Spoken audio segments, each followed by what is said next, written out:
Welcome to the deep dive. If you're gearing up for your SPHR, looking to really, step up your HR game, you already know that proving the value of HR work, that's absolutely key. It really is. It's table stakes at the senior level. Exactly. So today we're doing a strategic deep dive into learning and development, and we're putting a sharp focus on measuring training ROI and effectiveness. Going beyond just running programs. Way beyond. This is about giving you, our SPHR candidates, the tools to connect training straight to business results, handle the legal side, and show real tangible impact. Absolutely. Our mission today is basically your shortcut for this SPHR area.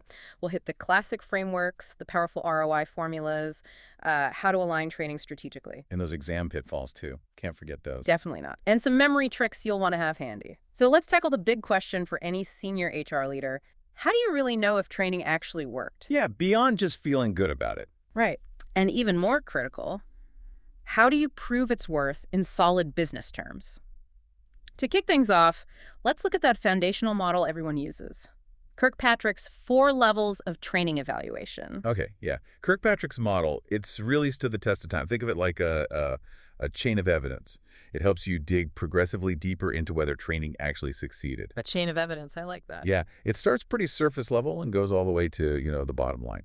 So, level 1 is reaction. Ah, the smile sheets. Exactly, your post-training surveys. Did people like it? Was it engaging? Relevant? It's important data, sure, for satisfaction, but, and this is critical for the SPHR, a great reaction doesn't automatically mean great results. I mean, a fun training isn't necessarily effective training. It tells you very little about hitting performance goals. Okay, so level 1 is just the surface. What's next? Level 2 is learning. Did participants actually pick up new knowledge, new skills, maybe change in attitude? How do you measure that? Well, you use things like tests, quizzes, simulations, demonstrations. Maybe they need an 80% on a certification test, or you observe them correctly operating that new forklift, for instance. Pre- and post-test would be good here too, right? Definitely. That really helps gauge the actual learning gain. And level 2 is vital because, look, if learning didn't happen, you can pretty much forget about the later levels, like behavior change or results. Makes sense. You can't apply what you didn't learn. So level 3. Level 3 is behavior. This is huge. It's about training transfer. Are people actually using what they learned back on the job? The rubber meets the road then. That's a perfect way to put it. You track this with observations, performance reviews, watching KPIs over time. After that customer service training, are the reps really using those new techniques? So this tells you if the training actually stuck. Precisely. For an SPHR, this is high-value data. Lots of great programs fizzle out here, maybe lack of manager support or just falling back into old habits. Level 3 is a reality check. Okay, reaction, learning, behavior. What's the final level? Level 4. Results. This is the ultimate goal. What was the impact on the organization's goals, the actual business outcomes? So things like sales, customer satisfaction. Exactly. Increased sales, higher CSAT scores, better quality, more productivity, maybe lower turnover, fewer safety incidents, tracking fewer accidents after safety training. That's a classic level 4. And this is where the ROI really comes in? This is where ROI lives, yes. It's often the hardest data to get, might take months, and you need to isolate the training's effect. But this is the evidence executives crave. Did the training move the needle on the business? Okay, that progression is really clear. Smiles to skills, to actions, to results. And for everyone studying, here's that quick memory trick. Think RLBR. Reaction, learning, behavior, results. RLBR, or even better, remember, real learning brings results. That phrase itself reminds you that behavior and results are the ultimate aim. That's a good one. So Kirkpatrick gives us this great evaluation structure, but like you said, the C-suite often wants more. They ask, what's the actual dollar return? How do we get to that ROI figure? Right. And that's the challenge, isn't it? Putting a dollar value on training. Jack Phillips actually extended Kirkpatrick's model for this very reason. He felt level 4 wasn't quite enough for leaders demanding hard numbers. So he added a 5th level. Essentially, yes. Phillips's level 5 is the explicit ROI calculation. The formula itself is pretty straightforward. ROI in percent equals your net training benefits divided by your total training costs, then times 100. Net benefit. That's total benefits minus the costs. Exactly. So say a program costs $100 K, and you calculate it generated $250K in productivity gains. Your net benefit is $150K. Okay, so $150K divided by $100K times 100 is 150% ROI. You got it. Means you got back $1.50 for every dollar spent plus your original investment. You can also look at the benefit cost ratio, or BCR. How's that calculated? Simpler still, total benefits divided by total costs. So in our example, $250K divided by $100K is 2.5, or 2.5 to 1. So an ROI over 0% or a BCR over 1 means it paid off financially. Correct. Break even is 0% ROI, or a BCR of 1. Now, a really critical point Phillips emphasizes, and something you need to know for the SPHR, is isolating the training's effect. Right, because other things could have caused the improvement. Market changes, new tech. Precisely. So you use techniques like control groups, compare a trained team to an untrained one. Or trend analysis. Maybe you find sales went up $500, but your control group went up $100K anyway. So you'd attribute $400K to the training. Credibility is key here. And what about benefits you can't easily put a dollar value on, like morale? Phillips says acknowledge them. Report the quantitative ROI and BCR, but also include those qualitative intangible benefits. Gives a fuller picture. His model really helps translate training into, well, the language of business. Okay, and you mentioned utility analysis briefly. Is that something we need to calculate on the exam? Probably not calculate, no. Right. But you should understand the concept. It's a more psychometrically rigorous method from IO psychology to estimate the dollar value of performance changes due to HR programs, including training. So it's another way to estimate that financial gain. Exactly.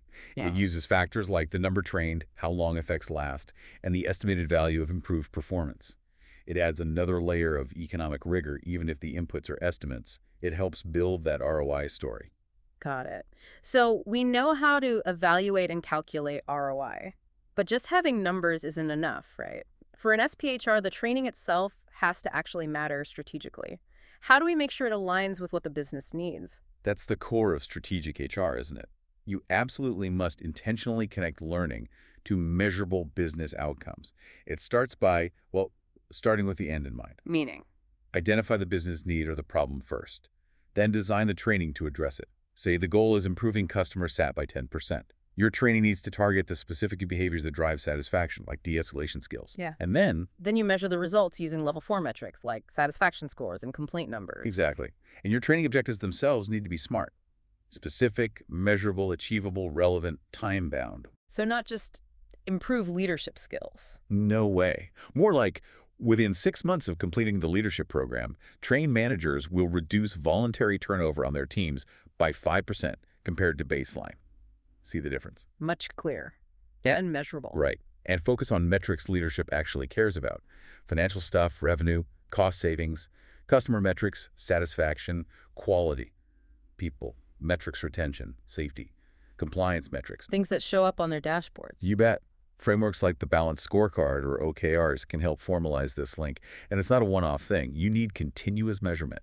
Use learning analytics, track progress, refine the training, create that feedback loop. And when reporting, use business language. Always. Don't just say teamwork improved. Say training improved teamwork, which cut project completion time by 10% in Q4, saving us an estimated $50,000 in labor. That gets attention. That definitely lands differently. Now, before we get to the legal side, let's touch on some key L&D terms SPHR candidates should know cold. What are the essentials? Okay, quick rundown. Training needs assessment.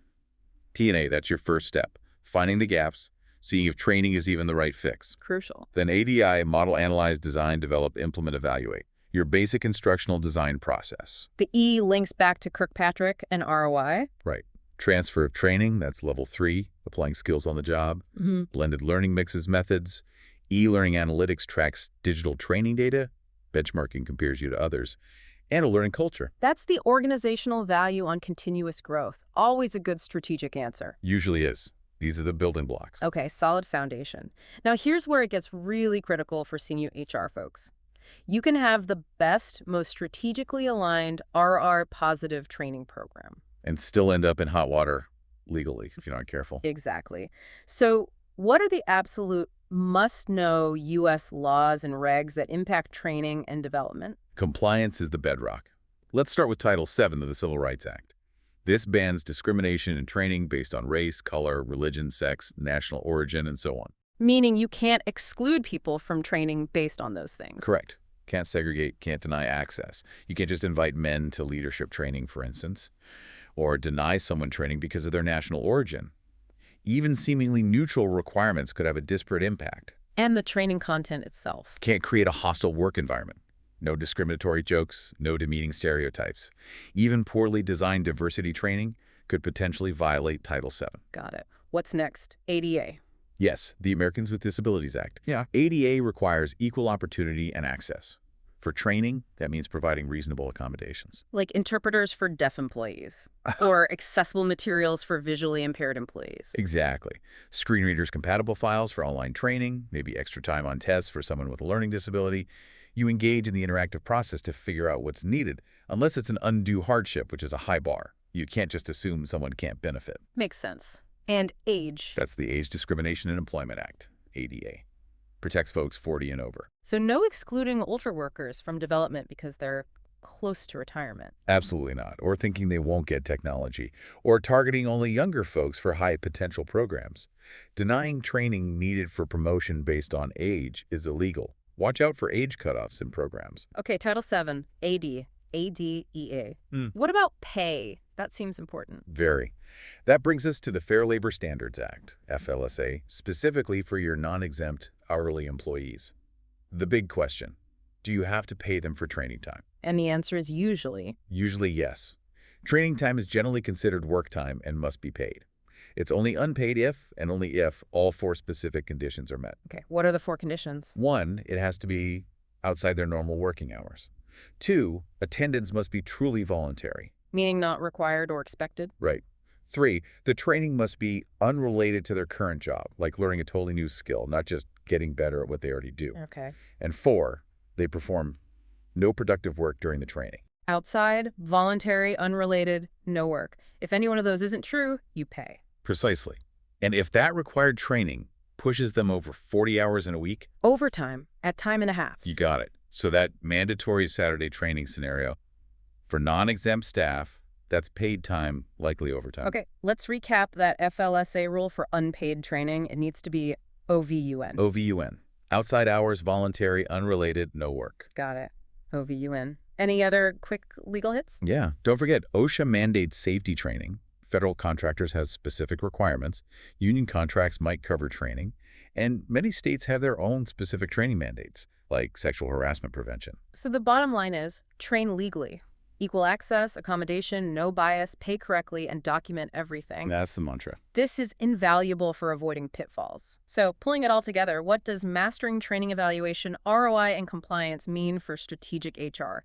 How does it elevate the function? It's absolutely fundamental to being seen as a strategic partner. First, like we said, it helps you gain executive buy-in. Using that ROI data. Exactly. You frame training as an investment, showing tangible returns, like that $500 case savings from reduced turnover we talked about. That gets budgets approved. Makes sense. What else? It lets you make data-driven decisions. Use the evaluation data to actually improve things. If ROI is weak, fix or cut the program. If e-learning isn't leading to behavior change, add coaching. Use data to allocate resources wisely. So it's not just reporting, it's acting on the insight. Right. Third, it's a key lever for driving performance and innovation. You target training to fix real performance issues or build skills needed for strategic shifts like digital transformation. Strong learning functions make companies more agile. And it helps with talent, right? Definitely. It's crucial for talent development and retention. Linking L&D to career paths to succession planning, it shows employees you're invested in them. That boosts engagement and keeps good people. Measuring things like internal promotion rates proves this value. Are there common challenges in doing this well in the real world? Oh, absolutely. Attribution is always tricky. Isolating training's impact. The time lag before results show up, the cost of measurement itself, you reserve deep ROI dives for major programs, and avoiding the trap of only valuing what's easily quantifiable, ignoring important qualitative gains. So you need credible methods and good communication to overcome skepticism. Transparency and rigor build trust, absolutely. This really paints a picture of HR as a strategic driver. Now, for SPHR candidates deep in study mode, let's quickly hit those common exam traps again. What should they watch out for? Okay, rapid-fire pitfalls. Don't confuse Kirkpatrick. Levels know what each measures. Don't assume good reactions mean good training. Don't ignore the need to measure. Know the difference between ROI and other metrics. Always scan for legal issues, FLSA, ADA, ADEA. Don't forget transfer and reinforcement matter. And remember, training isn't always the fix. Do that TNA. Excellent reminders. Okay, let's try a quick scenario like you might see on the exam. Mid-sized company, mandatory weekend training, 4-hour Saturday, new software, exempt and non-exempt staff, Trainer uses some videos with, let's say, cringy gender stereotypes meant to be funny, and you have an employee attending who is hearing impaired. What are your immediate SPHR level concerns? Okay, red flags everywhere. First, FLSA. Those non-exempt employees must be paid for that mandatory Saturday time, probably overtime, budget impact. Right. Second, title, VI or harassment, those stereotypical videos. Big risk, they need to go immediately. Ensure content is professional, inclusive, potential hostile environment claim right there. Huge liability. Third, ADA. The hearing impaired employee needs a reasonable accommodation. Talk to them, arrange an interpreter, captioning, whatever works. Ensure accessibility. You have a legal duty here. So, boom, boom, boom, FLSA pay, a Title VII harassment risk, ADA accommodation needed. You have to spot all three. Instantly, that's the SPHR level of analysis needed. Perfect illustration.